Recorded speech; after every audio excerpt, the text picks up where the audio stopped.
Mimpi Pulang, karya Nuning Damayanti. Di sini aku berdiri, berteman angin. Daun-daun coklat berguguran, meninggalkan ranting pohon oak yang meranggas.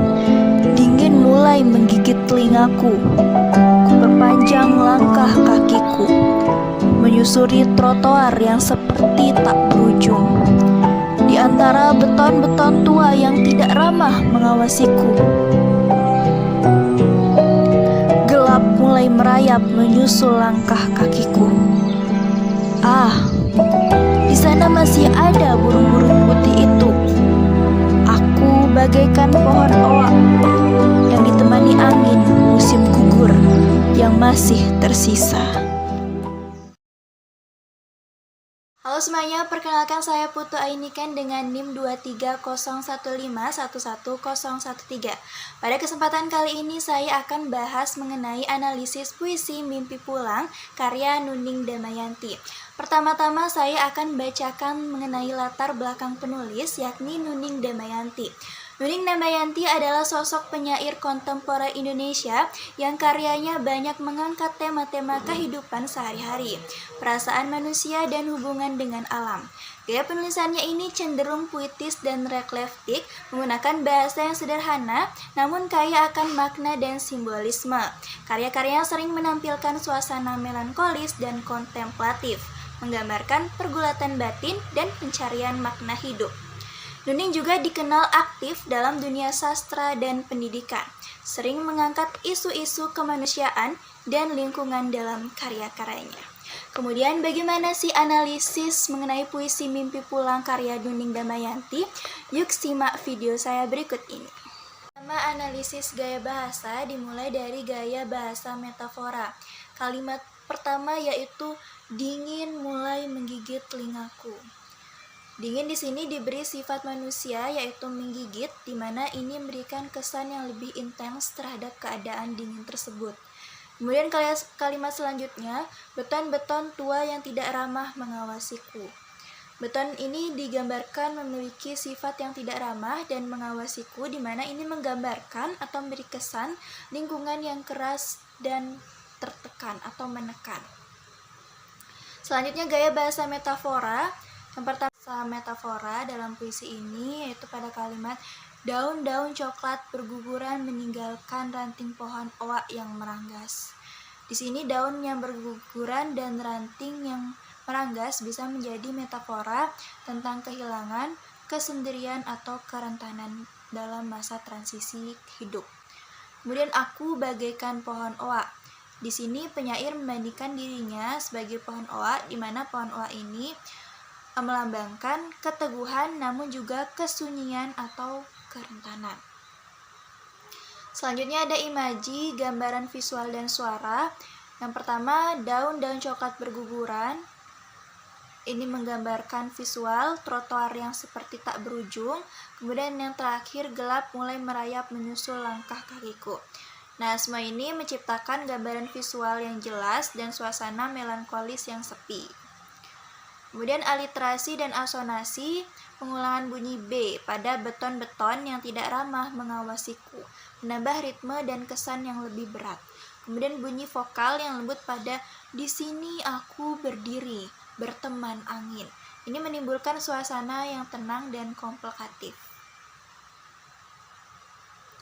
Kemudian simbolismenya ada pohon oak. Pohon oak ini melambangkan kekuatan, keteguhan sekaligus kesendirian dan kerentanan.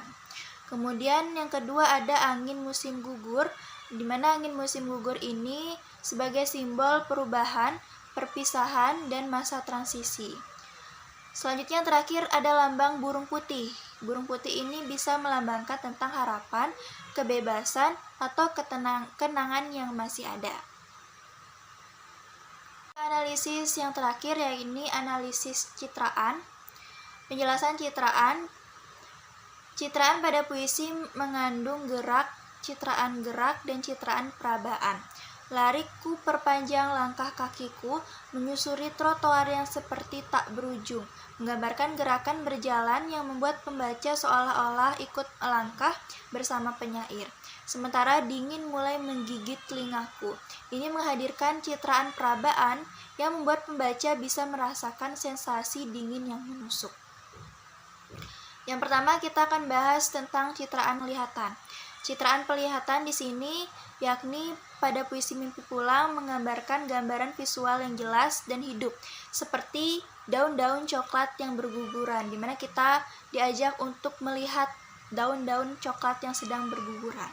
Kemudian citraan dengaran. Citraan dengaran ini muncul melalui suara yang dapat didengar. Jadi kita seolah-olah mendengar suara tersebut. Pada puisi ini disebutkan kehadiran angin dan suasana sunyi yang memberikan kesan suara alam yang mendukung. Kemudian citraan penciuman. Citraan penciuman dalam puisi ini lebih tersirat. Misalnya aroma daun kering dan udara segar yang biasanya menyertai suasana gugur daun dan angin sepoi-sepoi. Citraan ini menambah kedalaman pengalaman indrawi pembaca meskipun tidak disebutkan secara langsung. Yang terakhir dijelaskan di awal tadi juga adalah citraan perabaan, di mana citraan perabaan atau rabaan ini berkaitan dengan sentuhan atau rasa yang dirasakan oleh kulit seperti dinginnya atau kasar halusnya daun yang berguguran. Dalam puisi Mimpi Pulang, citraan gerak atau sentuhan ini adalah cerminan dari gambaran daun yang berguguran dan angin yang berhembus memberikan sensasi fisik yang nyata. Baik, kita sampai pada pesan moral dan amanat yang ingin disampaikan dalam puisi ini. Jadi pesan moral ini yang ada dalam puisi ini sangat mendalam mengenai bahwa pulang tidak hanya sebatas pulang ke tempat secara fisik, namun pulang di sini digambarkan sebuah perjalanan hidup untuk kembali ke diri sendiri, menerima masa lalu, dan menemukan kedamaian batin. Puisi ini memberikan nilai-nilai kesabaran, keteguhan, dan optimisme dalam melakukan perjalanan hidup. Jadi kesimpulannya, dalam analisis yang sudah dilakukan ada gaya bahasa, personifikasi, dan metafora, puisi ini memiliki estetika yang membuat puisi ini menjadi lebih hidup. Kemudian citraan-citraan yang ada dalam puisi ini seperti citraan lihatan, penciuman, dan rabaan mengajak pembaca seolah-olah ikut serta dalam puisi tersebut. Itu saja yang dapat saya sampaikan. Mohon maaf apabila ada salah kata. Terima kasih dan sampai jumpa.